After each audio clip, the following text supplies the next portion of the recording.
안녕하세요. 법대로 내 맘대로 박찬계 법무사입니다.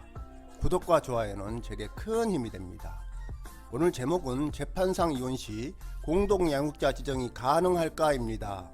미성년 자녀를 둔 부모가 이혼하는 경우에 깊이 고민하고 판단해야 할 부분이 양육 문제입니다. 자녀의 양육은 부모의 권리이자 의무로서 미성년자의 복지에 중대하고 직접적인 영향을 미치기 때문입니다. 지금의 세태는 부모로서 책임이나 의무감 때문이 아니라 양육자로 지정되지 못하면 자녀가 성년이 될 때까지 양육비를 전 남편 또는 전 아내에게 고정적으로 보내줘야 하고, 그렇지 않으면 양육비 이행법에 따라 강제 집행을 당할 수 있다는 것을 알고 있게 누가 봐도 양육 능력이 없는데도 굳이 자기를 양육자로 지정해 달라고 하지 않나 싶습니다. 이혼 소송에서 재판부가 이를 모를 리 없습니다. 사실심인 항소심 재판부가 고심 끝에 내린 공동양육자 지정 판결이 법률심인 상고심에서 뒤집힌 사례입니다. 대법원의 부모가 이혼하는 경우 미성년인 자녀의 양육자를 정하는 기준입니다. 부모가 이혼하는 경우에 미성년인 자녀의 양육자를 정할 때에는 미성년인 자녀의 성별과 연령, 그에 대한 부모의 애정과 양육의사의 유무는 물론 양육에 필요한 경제적 능력의 유무, 부와 모가 제공하려는 양육 방식의 내용과 합리성, 적합성 및 상호간의 조화 가능성, 부 또는 모와 미성년인 자녀 사이의 친밀도, 미성년인 자녀의 의사 등의 모든 요소를 종합적으로 고려하여 미성년인 자녀의 성장과 복지에 가장 도움이 되고 적합한 방향으로 판단하여야 한다는 것입니다. 김 남편 씨와 나 아내 씨는 2016년 12월 27일 혼인신고를 한 법률상의 부부로 1살짜리 아들을 두었습니다. 직업은 없으나 임대업자인 부모로부터 경제적 지원을 받고 있던 나 아내 씨는 매달 400만원 이상의 수입이 있는 김 남편 씨와 혼인생활을 유지할 수 없다면서 법원에 이혼 청구서를 제기하면서 아들에 대한 친권자와 양육자로 자신을 지정해달라고 했습니다. 1심 재판부는 두 사람은 이혼하라고 하면서 아들의 친권자와 양육자로 나 씨를 지정했습니다. 이에 김 씨는 이혼 부부를 제외하고 친권자와 양육자 지정에 대해 항소했습니다. 항소심 재판부는 아들의 친권자 및 양육자로 나 씨 또는 김 씨 일방을 지정하기보다는 나 씨와 김 씨를 공동 친권자 및 공동 양육자로 지정하여 아들이 어느 한쪽에 치우치지 않는 채 모성과 부성을 충분히 느끼면서 건강하고 균형적으로 성장할 수 있도록 하는 것이 바람직해 보인다 고 하면서 김 씨와 나 씨를 공동 친권자와 공동 양육자로 지정했습니다.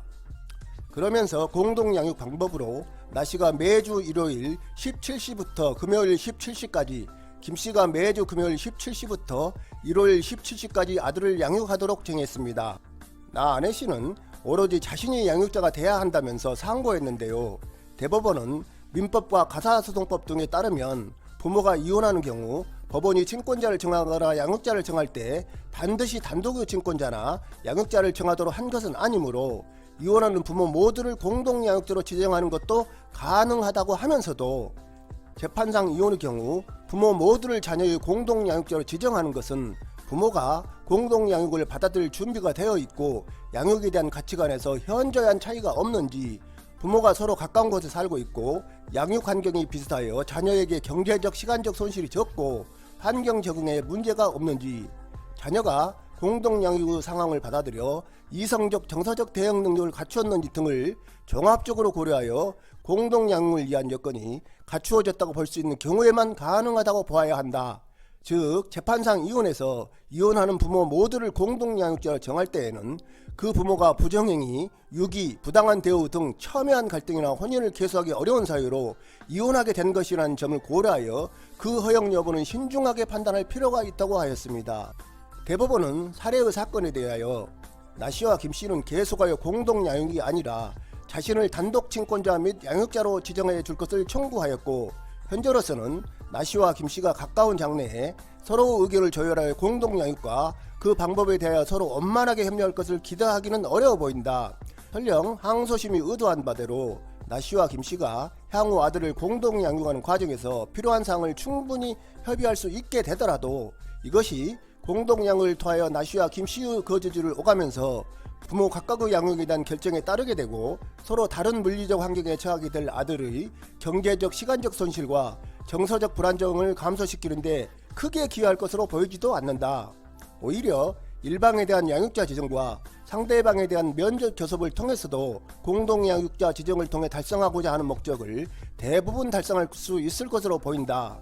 그런데도 항소심은 나씨와 김씨를 아들의 공동양육자로 지정하고 공동양육 방법을 정하였으므로 이러한 항소심의 판단은 양육자 지정에 관한 법률을 오해하는 등으로 판결에 영향을 미친 잘못이 있다면서 항소심을 파기했습니다. 협의이혼 등의 경우에 법원은 부모를 공동친권자와 공동양육자로 정할 수는 있으나 재판상 이혼의 경우에는 공동친권자와 공동양육자를 지정한 데 있어서 신중하게 판단해야 한다는 결론입니다.